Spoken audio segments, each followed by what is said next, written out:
Welcome to Samut Sari, Conversations with Mimi, a weekly podcast by Dinosocial, also a member of the Gorilla Podcast Syndicate. Samut Sari is where we can show that ordinary people do extraordinary things. Tune in to be entertained and to learn something new with your host, Mimi Lorilla. Hello and welcome to Samut Sari Conversations with Mimi, a podcast featuring hot topics and other topics of interest for men and women alike. This is your host, Mimi Lorilla, welcoming you to Samut Sari. And we obviously have guests that we feature here in the show who share their passion, their commitment to their profession or talents. We share stories to inspire you, stories from ordinary people who make extraordinary things. And for season 2, we focused on anything online work, online teaching, work from home.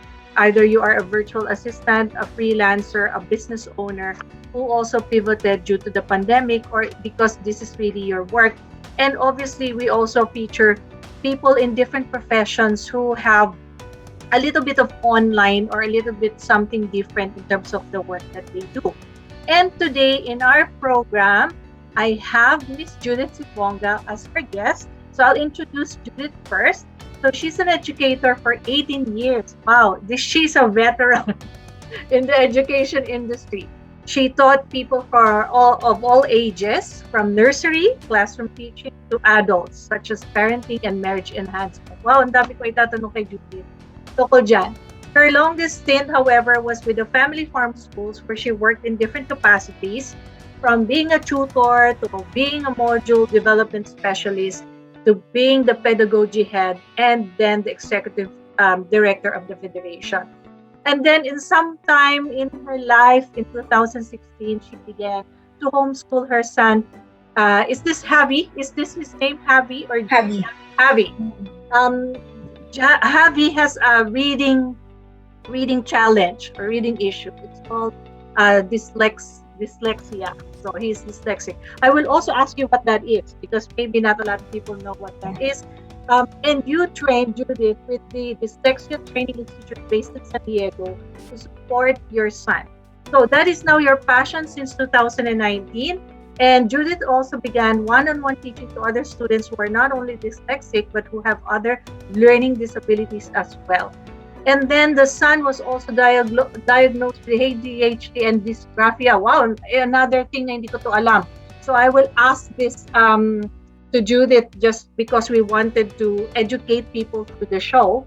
And she took a course and she earned a certificate in executive function coaching from the Connections in My Foundation in the UK. Wow, ang daming pinag-aralan ni Judith. Expert.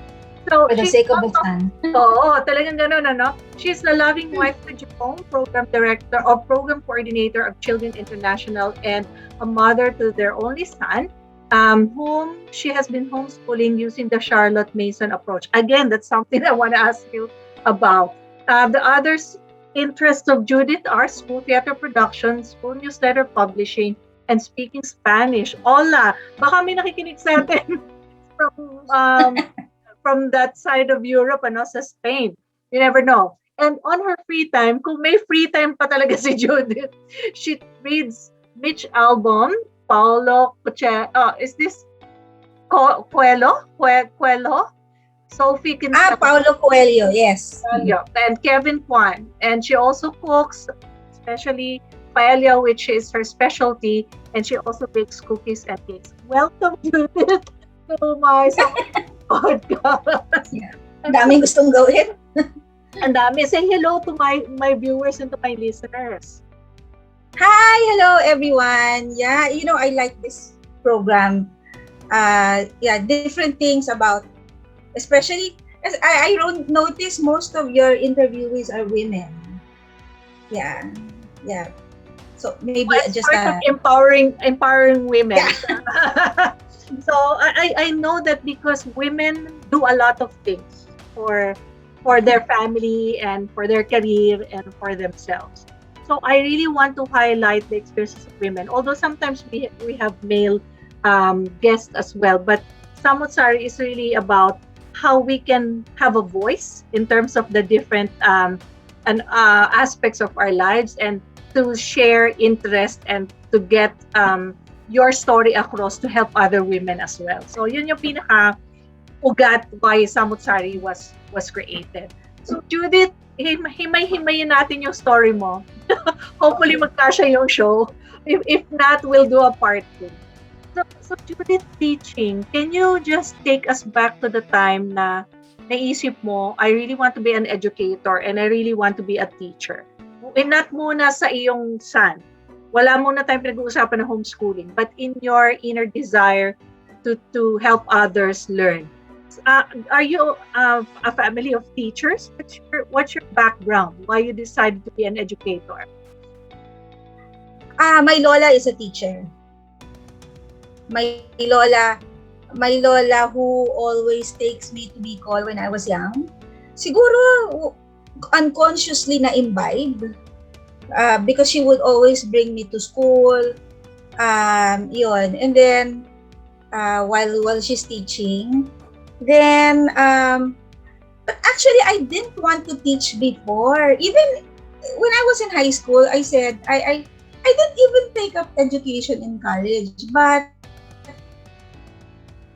why did I like teaching? It's because of the farm school the first time. Yeah. So the farm school was pivotal, and it cemented your interest in, changing, Yes. What do you call that? Influencing young people, changing their minds. Kumbaga, from a seed, gusto mong maging blossoming trees sila. Yeah. Blossoming plants sila through your content. So, family farm school experience, how was that like for you teaching? Because I know that family farm schools is not your traditional high school. It's not like any city suburban high school. What made you stay with the farm school for a long time? At ang dami mo nang naging role, from tutor to module development specialist, Pedagogy Head, and then to become the executive director of the federation. Yeah, Tell us about that. Farm school. Why did I like it? It's in the rural area. It's teaching the less privileged. Plus, parang dun ko mas na-value yung teaching. Kasi I'm not teaching because of the money. I'm teaching because I want to help. I'm teaching because Philippines is predominantly rural. And if you help people, the young in the rural area, you're contributing to national development. When we're young, we have these lofty ideals. But of course, hanggang ngayon naman, nandun pa rin. What about the students of the farm? So those things. What about the students of the farm school, Judith? Meron bang kakaiba sa kanila? That's why you feel you are really attached to them. Are they more, what do you call that? Are they more resilient? Are they more masipag? Are they more intelligent? What is it about the farm school students? Yeah. They are. Resilience. When you talk of resilience, that's where I see the resilience. And you can see, since I taught there how many years ago na, and then makikita mo ngayon yung products. Nakita ko na those I taught in the farm schools who are really that resilient, who are really hardworking, they're really doing very well now. And they're even doing better than I am. So, yeah, those are the things. And they're very simple. They're very simple when I was teaching them. Kala mo walang mahirap i-mold. Akala mo walang natututunan sa'yo kasi minsan tahimik lang, but meron din pala kahit paano, no? So, because you see them very successful now. Yeah. So what do you think is your greatest legacy or contribution sa farm school? Aside from the pag-graduate mo yung mga students mo, at saka you knew that you imparted lots to them, what do you think is something that you will leave behind forever? Number one, I think I instilled in them the love for reading. Kasi I taught English. And then I was so strict on their grammar and the writing, and I always ask them to do book reports. Even if it's a simple, whatever book that would interest you in the library, as long as you like, interest you, as long as you can identify with it, then I make them do book reports. And siguro they would see me reading. So yon, love for reading. Next is the values. Of course, I also struggle in that values. Pero siguro, because they see me also struggling, and they see that if you struggle, you eventually make it a habit. So that's it. I think those things. Okay. So, ibig sabihin, Judith, itong reading na to, nag-evolve na rin siya as a subject matter specialty mo from the farm schools. Yes. So, yes. So, jump na tayo, jump. So, after you left the farm school, was that the time that you got married and focused on your family? Or did you do something in between? Because you said that in 2016, you began homeschooling your son. So what was the situation or the context why you decided to homeschool your son? Okay. I just resigned from the federation kasi I started working with the federation in 2012 kasi nag-form ng federation ng lahat ng farm schools in the Philippines. But of course, funding is always the issue. So I had to resign because and I applied for another job kasi nga Javi already graduated from preschool. By the way, we did not homeschool him all throughout. Okay. So it was we put him in a regular school in preschool. Okay. And I wanted to work na talaga kasi the federation job is like more of really helping pa rin. Although of course I wanted to have a salary. So but then I had options then of taking a job, but one was in Alabang and the other one will entail you to travel a lot. And for a mother and for a wife and a mother, it's not so good because if you will be away from your family. That's right. More of your time is on the road. Anyway, I did not take the job. And yes. So, and that's the reason why I took baking. I started parang baking pastry business. And then so because I've always believed in homeschooling, but I never thought of bringing my homeschooling my son before. That's why preschool, he was in traditional school. But the circumstances that we were in cemented my belief in homeschooling. So, hindi ako makahanap ng trabaho na that I would be that would suit my life situation.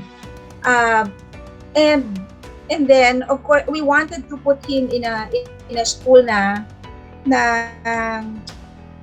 we really like, but you know the tuition, considering the tuition, and I don't have a job, how can we pay? So meron ding issue ng finances. But more than that, it's since I'm an educator, I know that a child learns best when he or she explores and discovers. And it's in homeschooling that I saw that. You cannot just get that from a regular school because a teacher will consider teaching like this number of students. Although they may have the best laboratories, the best facilities, the field trips only happen once a year. But in homeschooling, you do a lot of that. So the child is not just having fun, but he is learning firsthand from the environment, which is what I liked about the farm school, diba? The students are learning firsthand from their environment. Okay. So, very nice yung nasabi mo na reason that the decisions that you made at that time needed to suit your personal circumstance, having a small child, a young child, tapos yung sinasabi mo na finances. So, punta muna tayo dun sa homeschooling per se. How is homeschooling, aside from obviously it's done at home, different from schooling in the normal, regular sense? Aside from you are expected to be the principal teacher or the person educating your child, in terms of yung mga subjects or in terms of yung mga pinag-aaralan nila, do you follow a certain structure like in the regular school, or you have a completely different curriculum, so to speak, in homeschooling? Of course, we follow the DepEd subjects. Whatever is the DepEd in a certain country, we need to follow that. Especially since first I have a homeschool provider, and this homeschool provider partnered with a regular school for the DepEd requirements, because Javi also receives a report card and an SO from DepEd. So subject-wise, we follow the DepEd. Now, the approach is different. Okay. Now, Charlotte Mason, it's mostly narration. So, what I liked about Charlotte Mason is that I read aloud to Javi every time, which is a perfect bonding, a productive bonding between parent and child that read aloud. Okay? So, I read to him as a book, even science, social studies, science, history, pakwento. That's the beauty. So, I read it to him, he narrates back oral, and then right now, because he's grade 6, he also does written narration. So yun, that's the approach. And then, when it comes to science, there is the component of the nature study where we do nature walk, ganyan.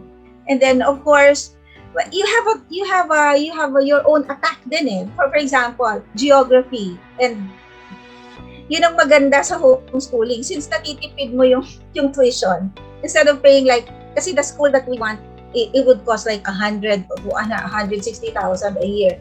So since natitipid ko yung tuition, we can use that for travel. Like for example, when we had the Philippine history na Spanish influence, also we went to Vigan, so Javi can see it. Things like that. So yeah. Yung experience niya.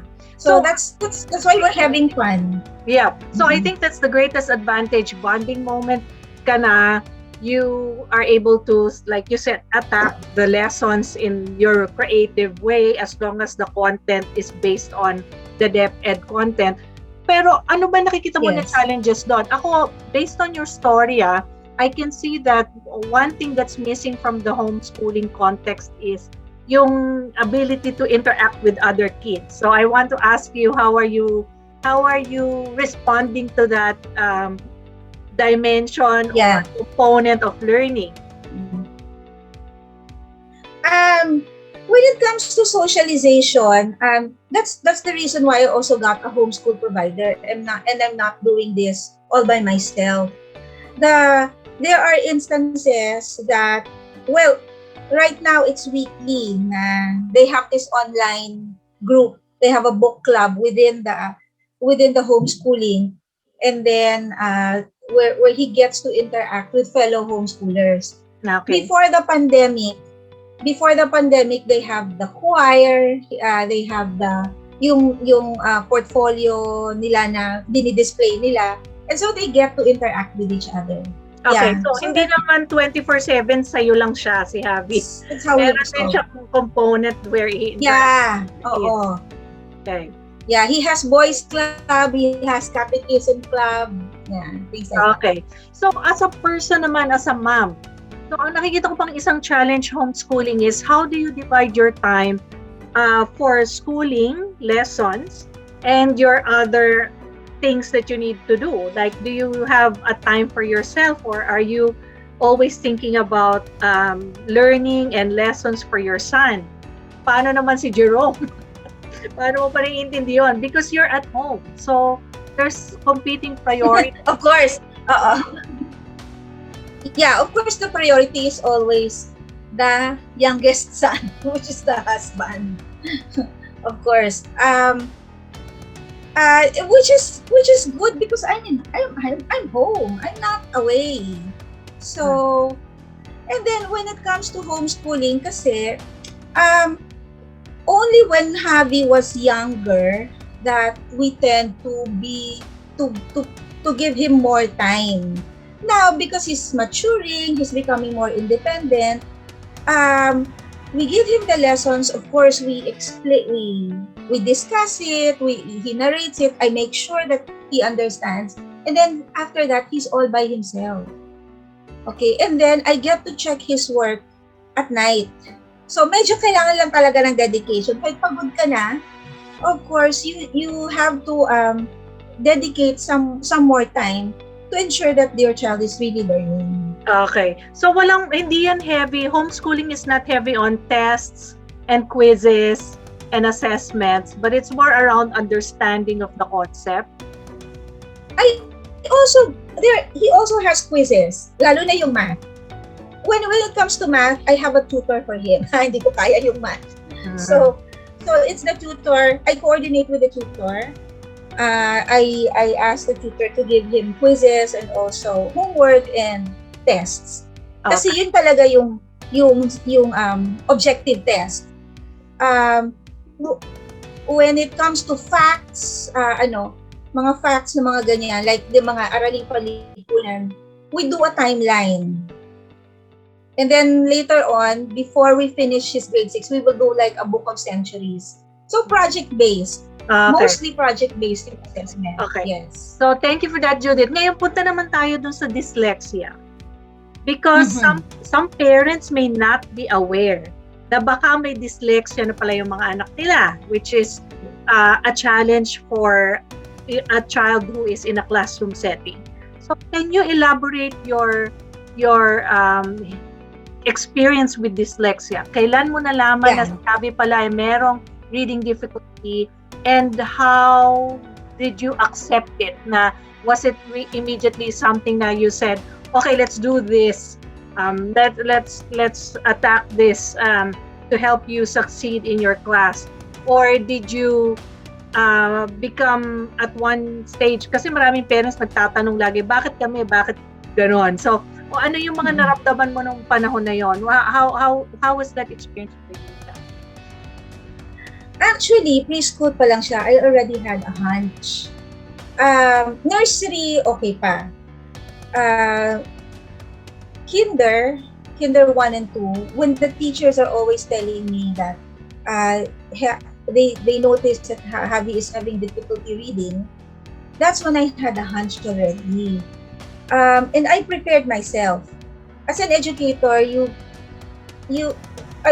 also have a background of those learning challenges, and I know that my son may not be spared from that. So parang when I was having a hunch, medyo okay lang, pero syempre medyo ano ka rin, bakit naman gano'n? But anyway,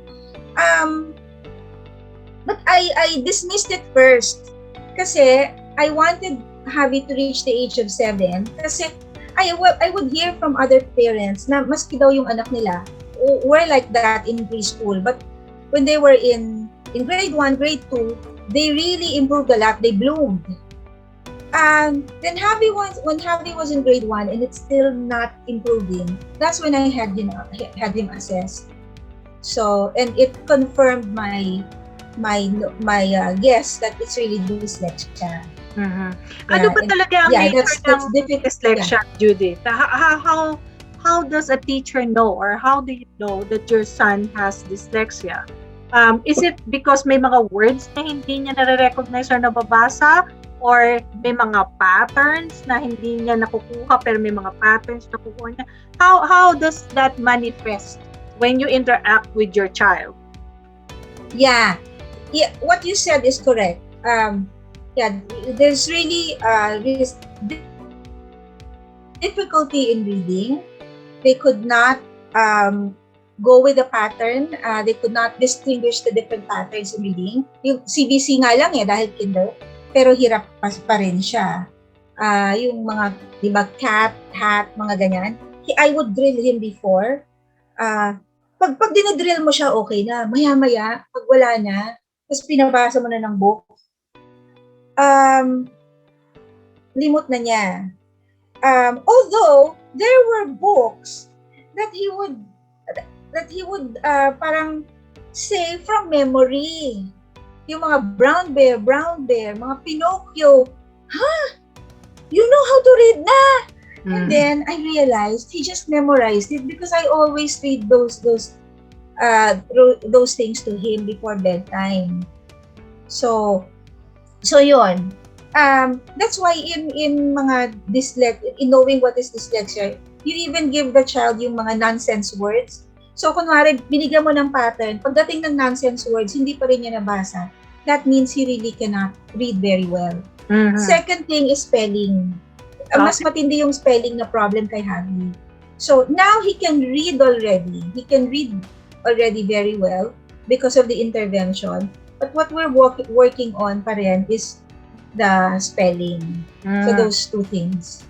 Okay, so to provide that intervention, so to provide that support to enable your son to obviously improve his reading difficulty, you had done some training. So, itong training na ginawa mo, Judith, was this just your own personal desire to undergo this training, or was this recommended to you para ma-support mo talaga si Javi, or was this a DepEd, something that DepEd said, in order for your child to succeed, you must, as a parent, enroll yourself in this training program. So, explain mo naman sa amin kung paano ka nagkaroon ng training to help him. You know what? The DepEd recommended a school to me. But my gosh! Mahal pa sa Ateneo, mahal pa sa... siguro na, mas mura naman sa international school. But, my God, and then I also heard some parents telling me that it's not that effective. Because the effective approach is really one-on-one. That it's a school kasi the teacher, although she's doing reading intervention, it's still a group. It's really more effective to do the one-on-one nga. Then, sabi ko, and then, if you are considering the cost, again, cost na naman, mahal. So sabi ko, since I am homeschooling, I'd rather take this. And then there are, the one in San Diego is online actually. It's online, but I took it for a year because it's self-paced. Which is good din naman because we have interactions then. From time to time, we have these Zoom meetings. And then when I took all the courses na, I had coaching from, which, yun. So, yeah, so like, answering your question, it was my own decision. Okay. So with your training now, with your specialist training, would you say you can offer that to other kids with dyslexia as well? Hindi lang for having purposes? Yes, that's what I'm doing now. So, parang a year, like 6 months after I had my certificate, and also when I was more confident because I can see, I was able to see the effect in Javi. So, I looked for a job of reading intervention specialist. Wow. So yun. So at least I can earn on the side. Yeah. Judith, meron ka nabanggit dito. Sabi mo si Javi, meron din siyang ADHD at saka dysgraphia. Ano naman yung dysgraphia? Dysgraphia is more on the writing. Okay. In terms of what? So, what's the challenge in the writing? Naku, medyo disorganized yung writing. Is it the penmanship? Is the penmanship the issue? Both. Parang 3 things. Penmanship, spelling pa rin, and the written expression.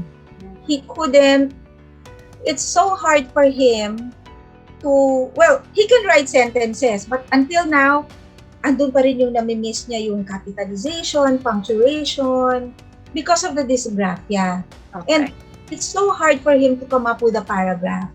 Of course, kasi a paragraph is a string of ideas, no? Yes. Namin na topic sentence ka muna, then the details. So, ibig sabihin yung processing ng mga ideas na yun, how Yes. to interlink, I see. So, medyo may kinalaman pala yun. So, how is that related to your specialty now? Na-address din pa ng training mo itong dysgraphia? Does it help with your training? Yeah. The training in dyslexia can also address dysgraphia, especially on the spelling and sentence construction. And then with regards to penmanship, I attended a conference where there was a speaker who gave us strategies on helping the children with dysgraphia. So mostly yung the comfort in when he's writing, he needs a special table. So yung table niya yung pwedeng matilt, maiganon. Tapos he's really comfortable when it comes to writing. So yun. So it's being addressed. Now the ADHD naman. So hindi na ako nagtanong Sige, continue. Sige. How does that affect? So ang question ko dyan, did it affect or I don't know which is the other way around. Did the reading and the writing challenges affect his being ADHD, or was it the other way around? Did you notice that he was having signs of ADHD, therefore it affected his reading and his writing? Kasi ngayon ko lang na ganitong situation na parang multimodal yung mga challenges na, but still homeschooling seemed to be the best, perfect way to allow him to study. So explain mo sa amin yan, Judith, yung ADHD niya. Yeah. Most dyslexic children have ADHD. That's what they call in medicine and special education comorbidity. I think ADHD is the more parang umbrella, which we only discovered last year. Because when you the first thing that would come to anyone's mind if the child has ADHD, he is hyperactive. Javi is not that hyperactive, but it was discovered that it was more of his attention. Yes. Yung attention. Yeah. That's the reason why, for example, he can understand for the text. But then, maya-maya, kaya pala hindi na niya alam kasi nawala na yung focus niya. And that's what we're also addressing now. So, when it comes to executive function naman. Yeah. Ang dami, no? So, Judith, napapansin mo pa sa son mo, because of the intervention, because of the homeschooling as the preferred or the most suitable method for his learning, he has gone from leaps and bounds na talaga. There's a huge improvement that you see in him as he grows older as a boy and as he moves from one grade to another. Makikita mo ba, masasabi mo ba na your experience is a success story in and of itself? Although we're not discounting na meron talagang challenges, pero in the general sense, what is your experience like? Is it a success? Yeah, when it comes to dyslexia, it was addressed already. He can read well already. When it comes to ADHD, we only discovered it late last year. When we had him assessed yung psychological educational assessment, and of course the DepEd. And kakatapos ko nga lang mag-executive function na training. So, and I'm still reading. It's not that easy na after the training, alam mo na, and kahit pumasa ka na sa evaluation, okay na. No, it's not yet. I'm still reading. I still have to read. And I'm still listening to some webinars. I'm attending parent conferences. Not yet. We're still in the process. But the good thing is, Javi feels safe. Javi is comfortable.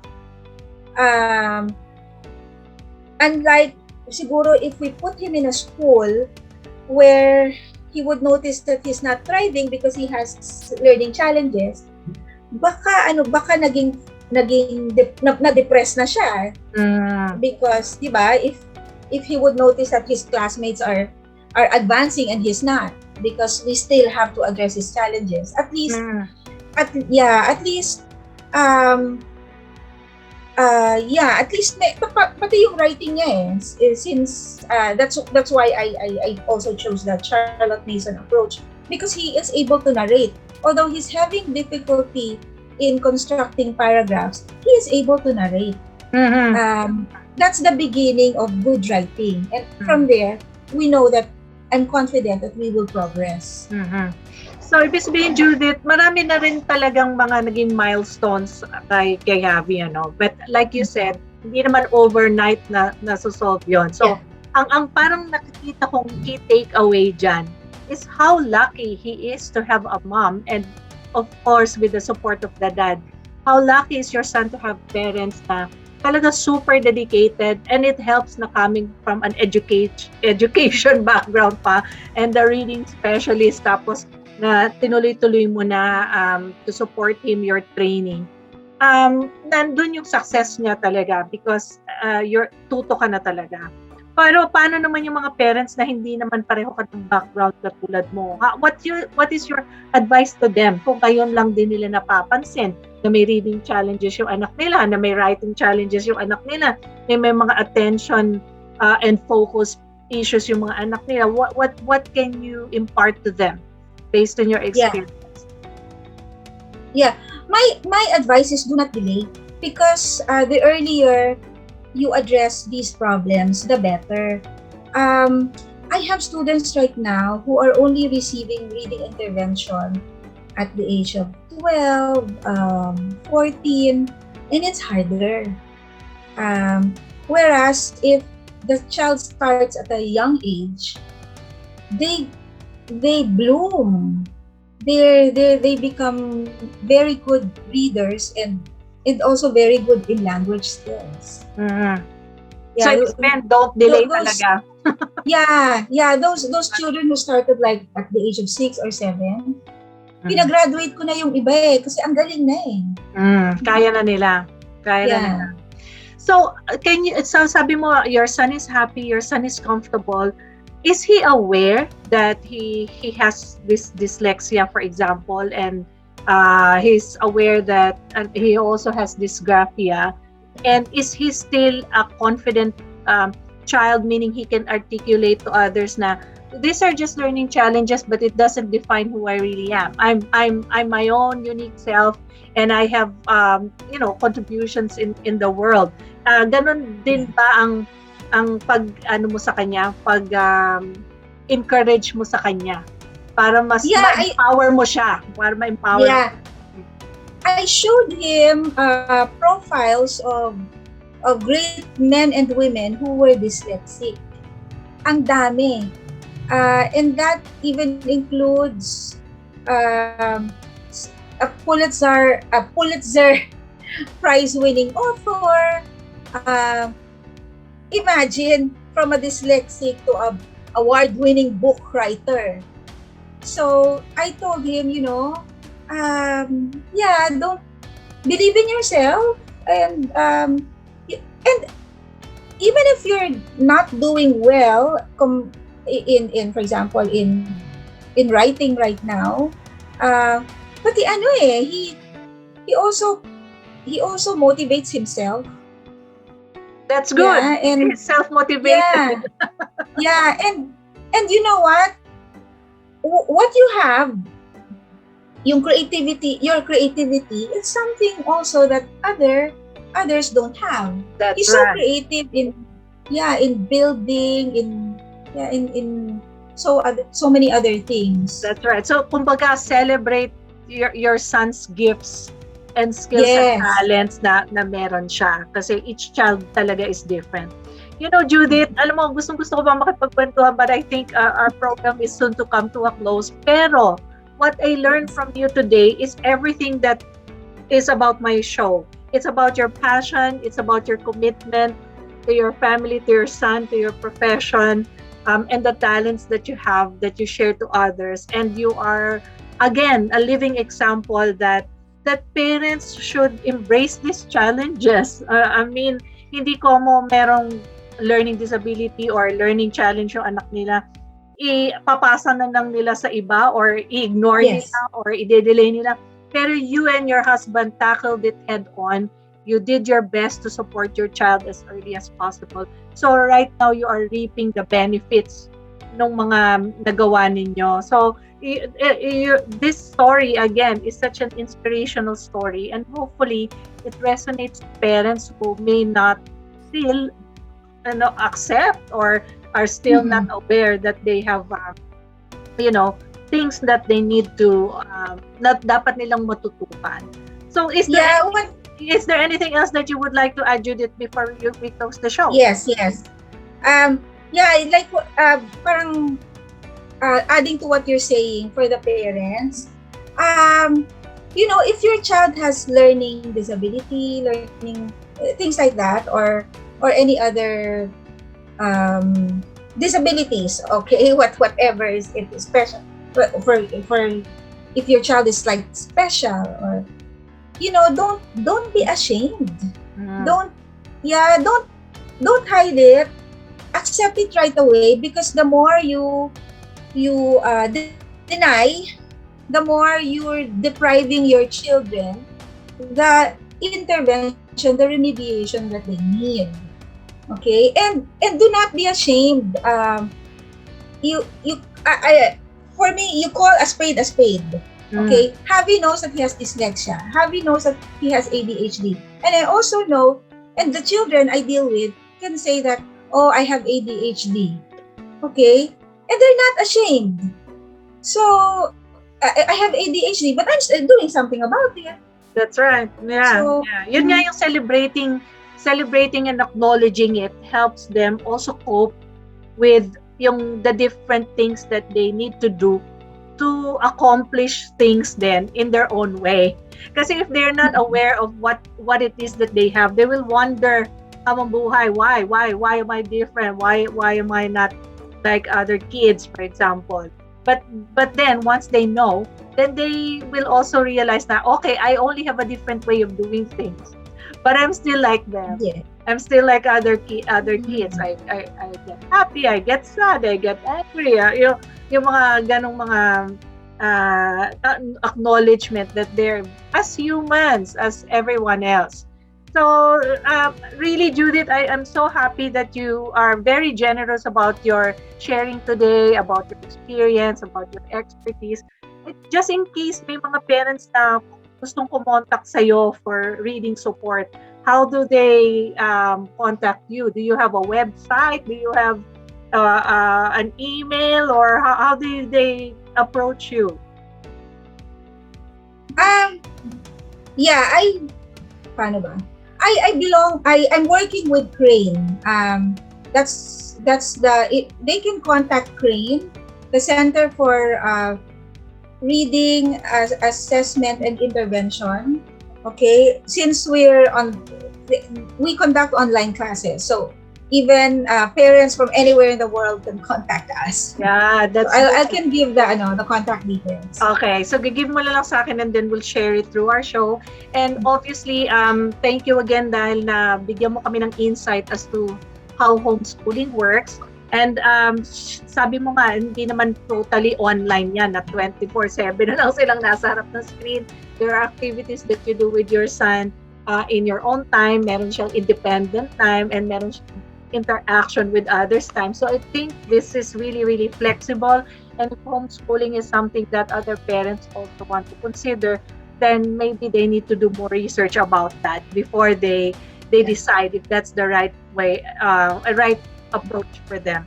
So thank you, Judith, for your time. As long as it's the most suitable for their children. That's right. Mahirap din yan. Dahil sa parang uso lang siya, makiki-homeschooling na siya. But it has to suit the family as well, It has to suit the circumstance. Yes. Okay. So thank you again, Judith. We have to finish now. So to end this show, Thank you everyone for listening to this special edition, because it's about homeschooling and it's about really looking after your children and in terms of addressing their needs. If you have any stories or any other topics that you wish to feature in the show, please reach out to me via the Samut Sari Podcast Gmail account. Samut Sari po is a member of the Guerrilla Podcast Syndicate, both in the Philippines and in Australia. You can also reach out to the website of Guerrilla Podcast Syndicate, or to me either on YouTube or on Facebook. I also have a Twitter account. You can reach out to me there as well. So thank you, Judith. Thank you. With another edition of Samut Sari. Until next time, have a great day to you, Yes. Jerome, Javi, and everyone else. Bye. Sure. Bye. Thank you.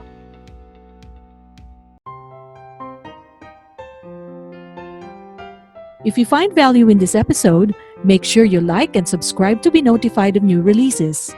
If you have any questions or suggestions, please reach out to Guerrilla Podcast or send us an email at mimi@dinosocial.com. Spread the word and don't forget to tune in next time.